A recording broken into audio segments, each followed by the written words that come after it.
This seat selection fee that airlines try to sneak in, it's bullshit. Here's how to avoid it. Look, we all expect to pay extra for things like check bags and Wi-Fi, but charging me to pick my seat? That's low. To make matters worse, it's so easy to accidentally opt into this charge when you're booking your flight. For starters, make sure you aren't initially fooled into accepting the upcharge. You should see options like skip seats for all flights or continue with basic economy. Instead, wait until you're at the gate and politely request your preferred seat. We do suggest showing up at least an hour before takeoff to ensure you get your preferred aisle or window seat.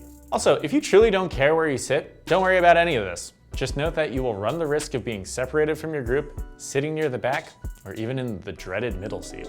Be sure to drop a comment below with some of your favorite travel advice. And stay tuned to Lifehacker for more tips and tricks on how to do everything better.